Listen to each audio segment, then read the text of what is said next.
Hi everybody, my name is Hannah and this is Pepper and Pine. Welcome to this series where we are exploring the Waldorf curriculum for grade 4. I'm sharing with you a lot of the books and resources that you can add to the curriculum, or if you'd like, you can use these resources to create your own main lesson blocks. Although once you see all of the resources I've collected, it might just be easier to buy the curriculum.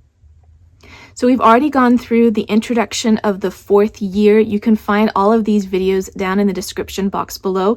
You can also find the video where I review the entire curriculum. That one is also available. We also went over teaching grammar with imagination and all of the additional grammar resources that I shared with you.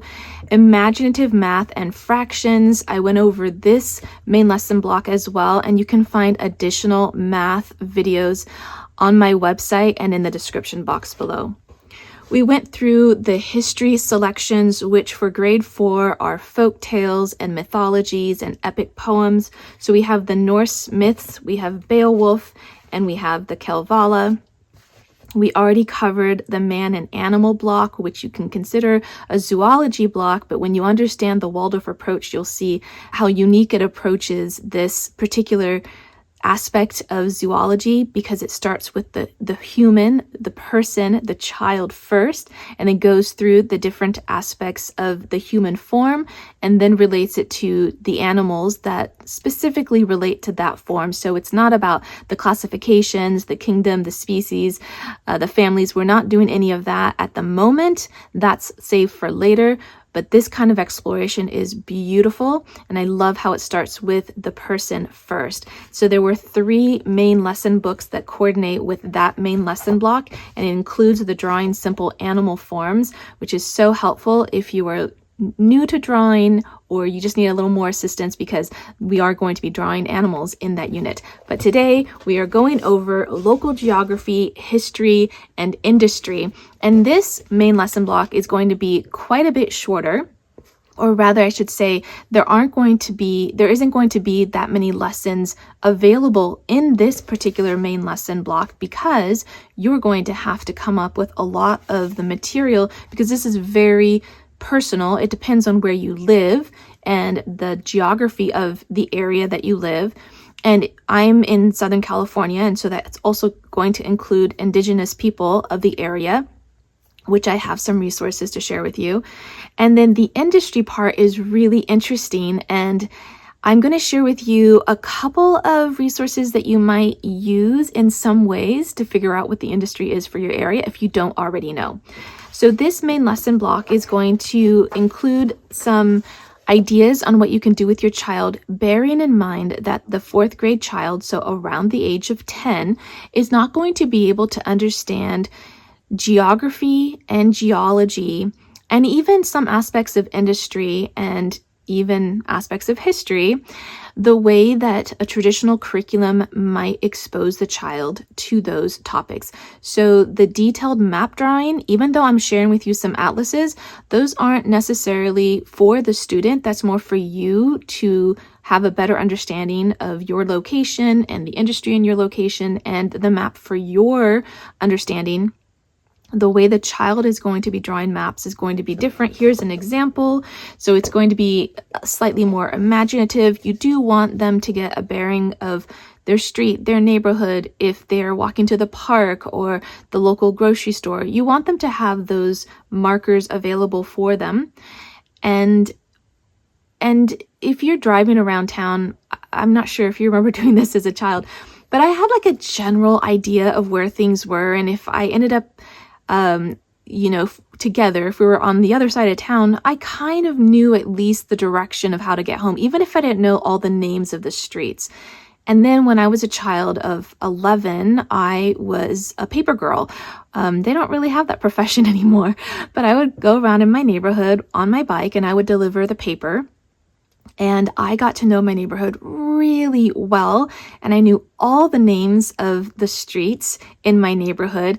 And I find that to be so interesting because as an adult, because I rely on a form of navigation, I know the names of the streets in my neighborhood pretty much not at all.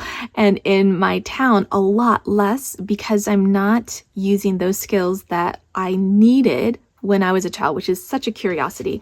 So this book is going to go over some examples of what you can do, the amount of time to spend on this main lesson block. It's going to have some really good information about maps. And even though I'm sharing with you some resources that you wouldn't necessarily use with the child, I do want to point out that we're not looking for the details of map making at this age.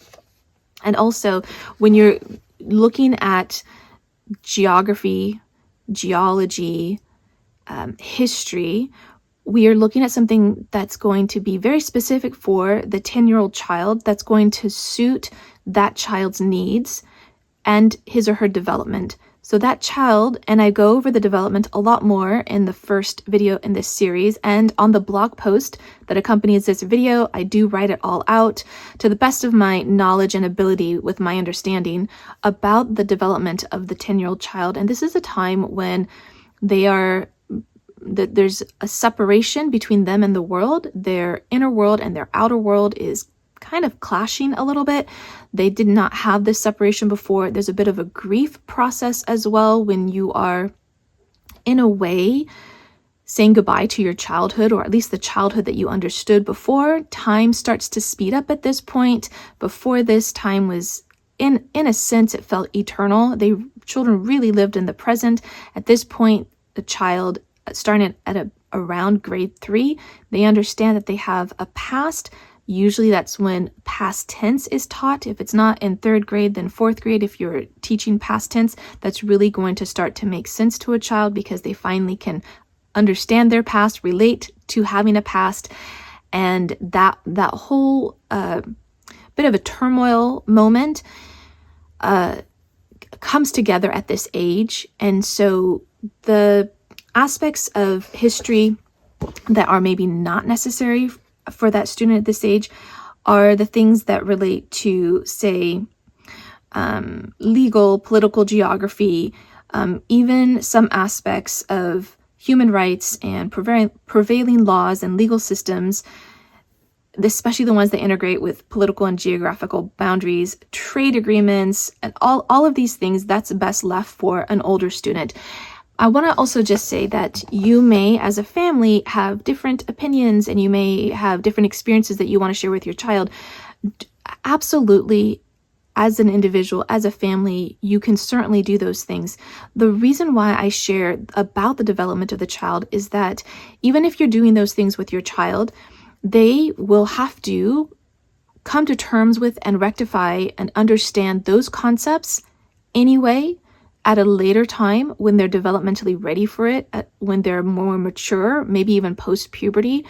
So all of the things that you're doing with them younger, if it's not landing very well, or you think, oh my goodness, they're going to dive into this career later on because they're so enthusiastic about it as a child, just understand that they will go through these different stages. They will develop. They will have to revisit all of this information. If you present it too early, they will have to revisit it when they are developmentally ready. It's not to say that you still can't do it. I just want to put it out there that is why some of these things, these lessons, hold back a little bit on some of the material that's being delivered.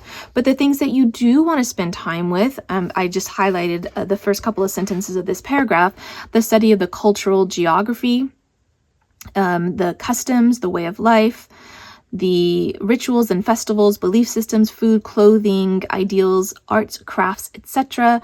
That's the part that a child can really relate to and makes the most sense for them in relating themselves to others, relating their world to like the other world. Like, say, if you are studying the geography of your area, you want to keep it where it's something that they can see and observe and relate to in comparison to, like, say, their own neighborhood, or just having an understanding of, hey, my city is made up of like a lot of trees, or we have rivers flowing through the center of town, or something along those lines, where they have like a relationship with the geography of the area. And then, of course, the customs and the way of life, that studying that, I should say, for their area and for peoples of other areas. That builds understanding for people of other areas or people of the past. And it gives you a sense of knowing, appreciation, compassion, tolerance, and noticing the differences between other people and themselves, other cultures and themselves. Okay, let's go on to some of the resources that I have for you. Now, I am sharing things that relate specifically to California and to the United States, as well as some native tribes in California. And some of these projects that I have for you aren't for native tribes in California that I know of. Some of the projects that I share on the website, I have learned from either Native Americans who shared their crafts or their wisdom, or they were selling their crafts.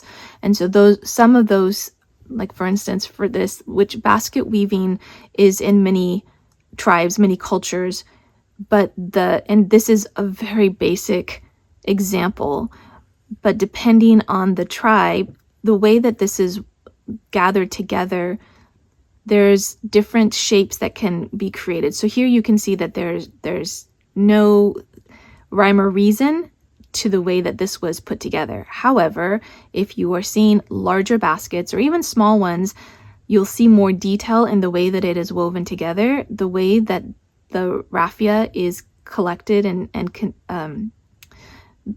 shaped. That can be very indicative of, say, a person's craft, like an individual artisan's craft style, or it can include maybe tribal styles or regional styles. It could include even certain shapes, even colors. This is just a very basic example of that, but you'll find a lot of uniqueness as you dive deeper into these different arts. I'm doing things that are very basic and achievable with a child of about 10 years old. So Geology Underfoot in Southern California. This is a new book for me. Actually, we got this for our geology unit, which is a little bit later in the years. And I'm sharing this with you for this grade so that you, as the teacher parent, can understand and explore, and this one actually has it for other areas too, but can understand and hopefully explore some of the geological formations of your area, and hopefully you can get a little background information on it, and not that you have to give all of this information to your child, but so that you are familiar with it as you go to these different places. And hopefully you can find some places that are really nearby. For me, California is quite a big state, and so I'm hoping to find a few things that are nearby, especially with the beaches, to showcase that to my children, and hopefully have a little bit of background information so that if questions do come up, or if I do have the opportunity to point out certain aspects of the formations, then I have some things to say about it. So they have them for other areas as well too, so I encourage you to check that out. Welcome to California. We got this book as part of our California unit study, and it's sweet, it's cute. It goes over some of like the state flower and some cities that have very iconic attractions, and some aspects of the like the geography, or not the geography, more the geology, or maybe like the trees and the animals and the flowers, those kinds of things, and the food and a bit of culture. So this was like a cutesy book. This is a kind of book that I would include in an opening activity. This doesn't really match the kind of vibe of homeschooling I typically go for. I was looking for some very specific topic books, rather than the way that I choose books is really by illustrations and kind of a whole feel of the book. And this is more for content, and even the content's a little bit more on the minimal side. And so for that purpose, I would just include this as an opening activity. And once again, books aren't typically used as opening activities in a Waldorf setting. Maybe storytelling is a little bit more what you would expect in a Waldorf school. In our homeschool, we tend to use a lot of picture books, and so I have a lot of those to show for you. John Sutter, a California pioneer. The reading level for this book is right around, I think, 4th grade, 5th grade, maybe 3rd grade. And this is still not a book that I would necessarily give to my child to read on his or her own. This is a book that I would read aloud, and I would just include it as part of our main lesson, and maybe even include reading a couple of pages daily as part of our opening activities, especially if we were doing, like, say, another project that took up a little more time. I would just read a little bit of this at a time, because reading it from cover to cover, I feel is way too much information. And if you had the time, I would recommend that you just read this ahead of time and just deliver your lesson with a few points. To be honest, I rarely had the time to do that with 4 kids and, homeschooling multiple kids and a home and all the other things that life has for you. So I rarely pre-read my lessons, but having homeschooled for many years, now I can just draw on my stories and the information that I've gathered over these 20 plus years of homeschooling. So sometimes I can do that, but I wasn't ever able to do that right when I first started homeschooling. We also have gold from the American River, because we had a gold rush in California. So this is something else that you could include if you wanted to. And this kind of goes into a little bit of the industry of the past. And then I honestly don't know how much you'd want to travel into present day industry, because where we live in California, there's a lot that we can discuss as far as industry. It's really up to you. I don't know the value of doing historical industry versus present day industry, other than keeping it very relatable to the child. So this is another book that it's quite lengthy, but I think it's more story driven. It's been many years since we put together our California unit, so I would do this. For picture books that are more story driven, I wouldn't mind doing them. Even a book this size, all in like 1 or 2 or 3 days, versus a book like this, which is also a picture book, but it's nonfiction. And this is probably nonfiction also, or historical fiction maybe. But a book like this that has a lot more content and information, I would rather split that up over several days. A book that's more enjoyable, a little bit more of a story form, I wouldn't mind spending the time to read it all in one day, because I feel like these kinds of books are really engaging, and I don't mind spending extra time for an engaging book like this versus a book like this that you would need a few days to process the information. And again, I would be really very selective about the information that I was giving if I was trying to stay more in line with the Waldorf approach for 4th grade. In the past, when I was homeschooling multiple children, I wouldn't mind going through a book like this and having this much information, because likely I had an older student and a younger student, and the younger student probably was playing and only got, a few words here and there, and the older student probably this was the right amount of content, and the other student, maybe somewhere in between the older and the younger student, maybe this was the grade level, but they only needed a little bit because the purpose of grade 4 was not the same as, say, grade 7. Okay, let's go on to California sites and symbols, and this would be something that you might consider getting if you want a little more help with your illustrations. Not that you as a teacher, parent, have to do illustrations for all of the main lessons. I find that I've gone through different phases with my children as far as how I present the artistic portion of the lesson. Sometimes it was more on the chalkboard, especially if I had more than one child. Now that I'm homeschooling more than one child, now that I'm just homeschooling the one child, I end up sitting next to her and using a main lesson book and doing an illustration next to her rather than something on the chalkboard, or giving her a piece of a material, a piece of work for her to copy. So this is a very easy book for you to use.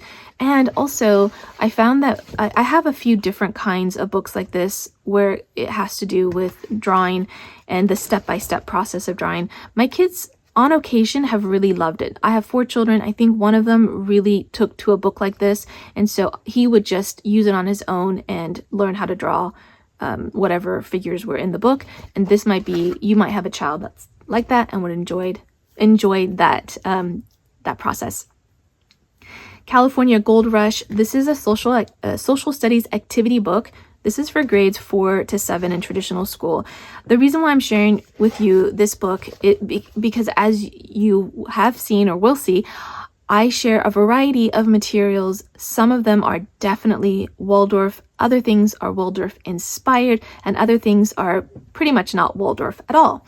But what I like to do with some of these materials is take from it ideas, or take from it a single worksheet, or take from it maybe a little bit of content to put together my lessons. And while we don't typically use worksheets as part of our main lesson, I do use them as part of our daily work, and primarily in math and language arts, and usually a workbook that's 1 or 2 or even 3 grade levels behind where my children are, so that it is practice work, it is proficiency work, it is reviewing skills and information to keep those skills sharp. So I usually use workbooks in that capacity.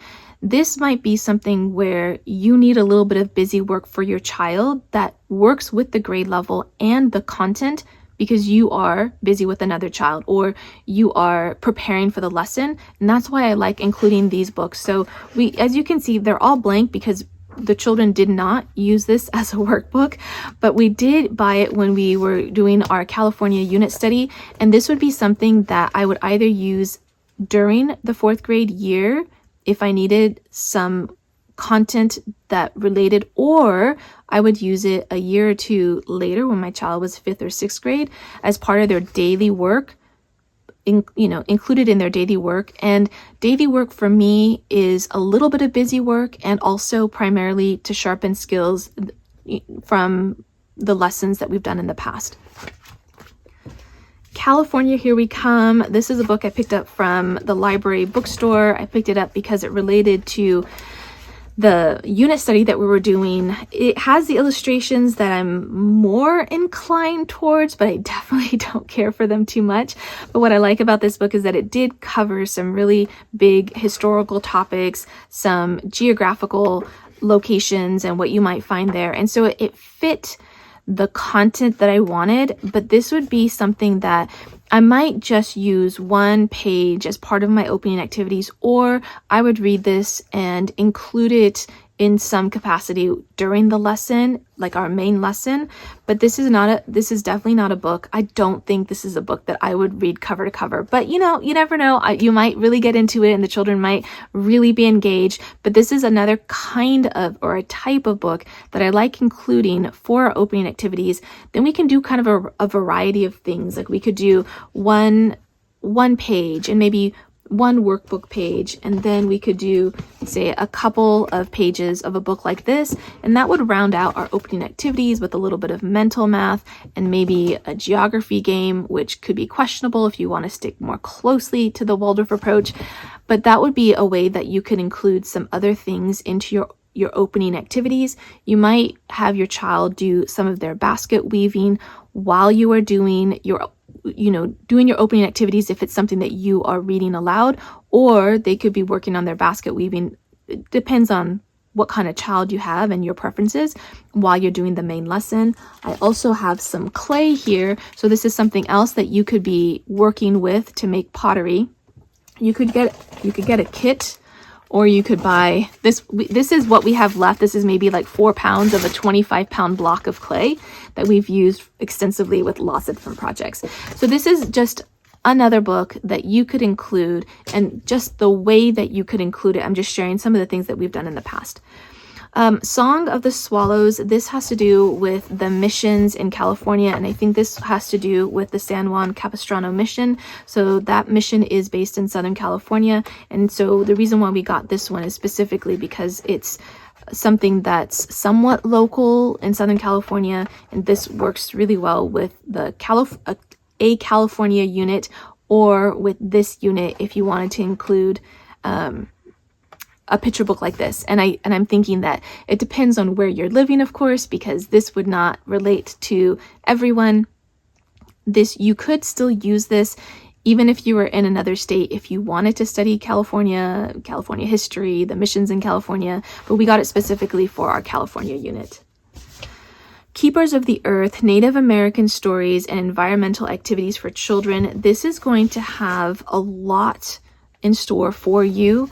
And this will be something that you would definitely be using as a teacher to prepare your lessons. And it comes with activities that you could incorporate based on the story that you're reading. So this is going to be a tremendous resource for studying the Indigenous people of the United States, and I think into Canada as well, but I'm actually not 100% sure how many tribes this book covers. Okay, so we have an atlas and this book called Maps, and I want to share them with you primarily because you'll notice in the maps that now I forgot now I forgot what page. Oh, I completely passed it over. Let's go to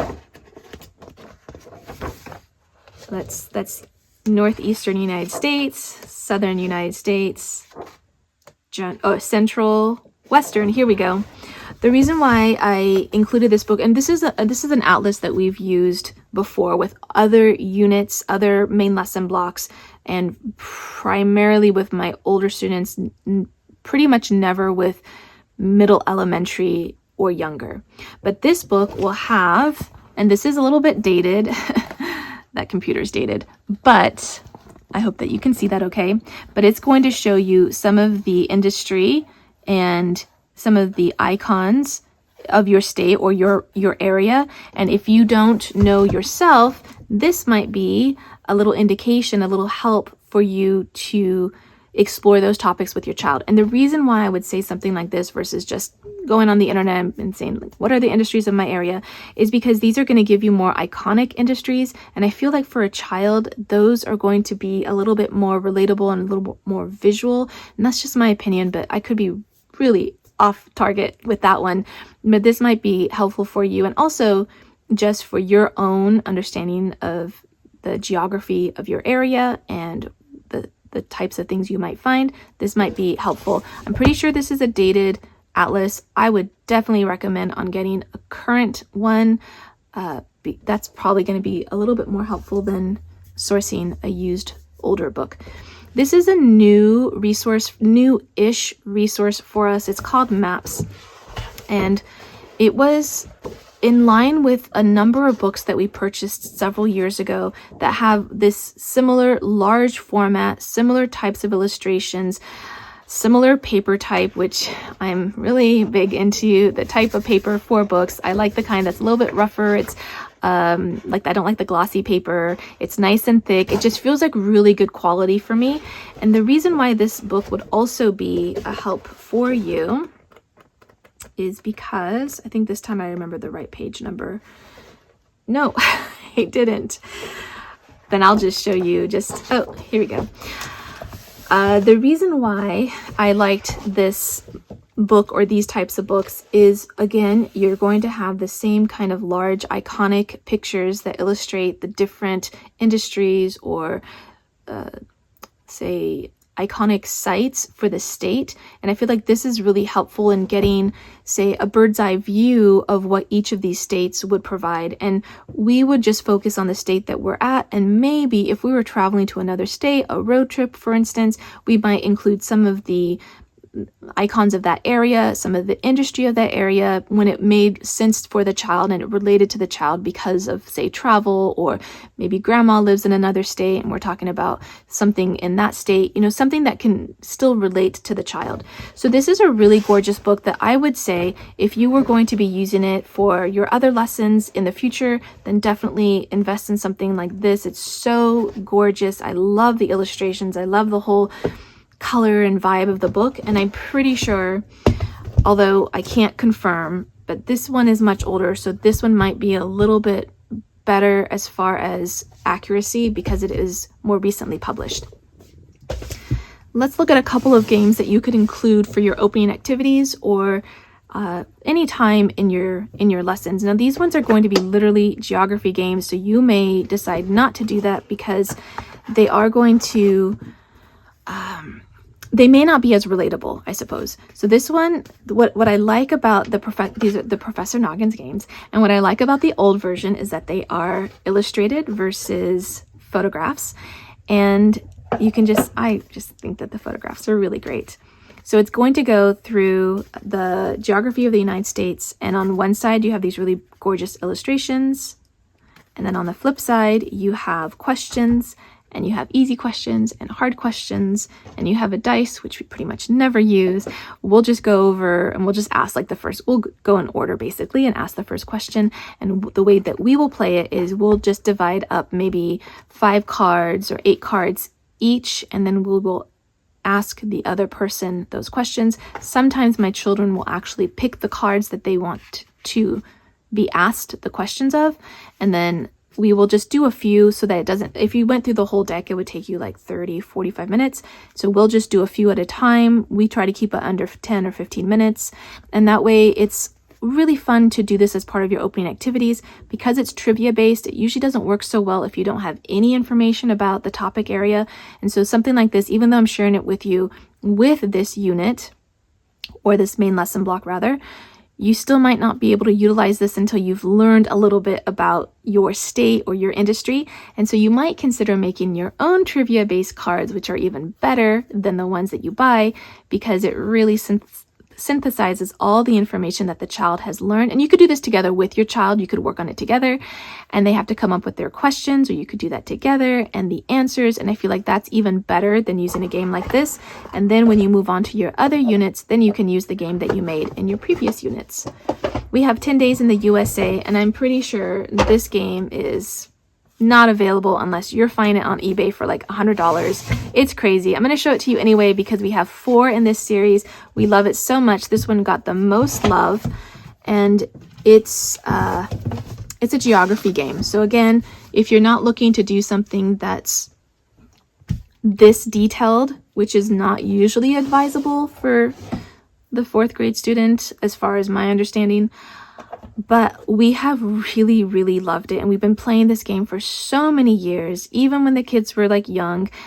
And I feel like it really gave us a good sense of the geography of the United States without having to study it specifically. We just knew in general where things were. I have to say that we probably couldn't, if we just like erased all of the names and tried to put them on, we would still need to study to make sure that we got all of the names of the states in the right place. But as far as like general knowledge of geography, this was a really great game. So it comes with the cards and the transportation cards, and you just try to get 10 days of connecting different states or flying to different states depending on the color of the airplane, etc. It's a lot of fun to play. I'm really sorry if you do not have this game and you want it, because it is no longer in print. I tried, the company was sold to another company, and then just, it's too bad. But you can find alternatives to this game, and the name escapes me now. I think something with the train and something with the United States, and I cannot remember the name of the game. But there are other geography games that you might include if you want to go in that angle, or in that direction rather. I have a couple of kits to share with you. Now, we have done some of these things just by sourcing our own materials, and also getting them as kits, and also getting them when we were in a Waldorf conference where we used this kind of wood for basket making. And then this is the raffia that you can use to connect your pine needles. And then included in here are pine needles that we source just through our neighborhood and other areas. And the longer ones are easier to work with than the shorter ones. And I do not remember the variety of tree where you're going to find the longer ones versus the shorter ones, but that does make a huge difference. So try to source the longer ones if you can.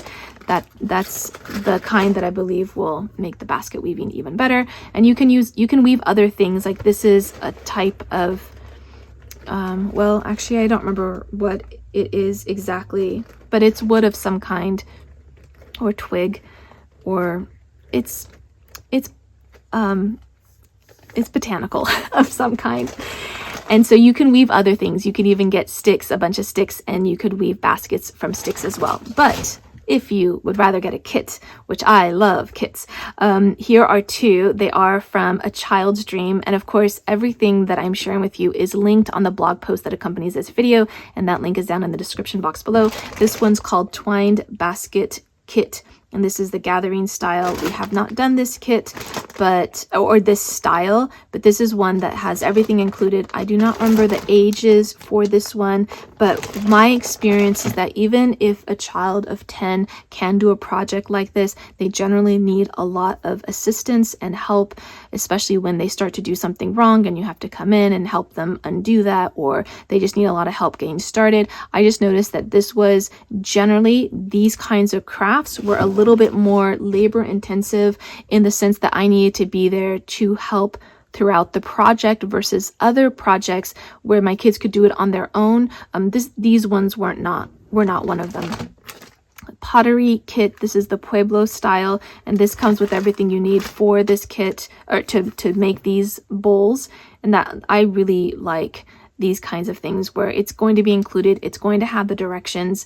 You don't have to worry about sourcing your own materials, but if you did want to source your own materials, this is clay from Aardvark clay. This is what we have left. They come in 25-pound bags. They had different cone numbers. I didn't worry about the different cone numbers because we are not firing this clay. And because we're not firing the clay, it is more prone to cracking. So you do want to be mindful of making your projects. I found that if I made them a little bit thicker, they weren't prone to cracking and breaking entirely. Even if they dried and shrank a little bit, they didn't completely break. So that's something that you might want to consider if you wanted to do your own projects and source your own materials. This would be a great option. I think that does it. Thank you so much for traveling down this path with me. I hope that you enjoyed the materials and the projects that I shared with you. Don't forget to check out the blog post that accompanies this video for more information and links to all of the materials that I'm sharing with you. And if you'd like to see how we're homeschooling on a daily basis, you can find me on Instagram at Pepper and Pine.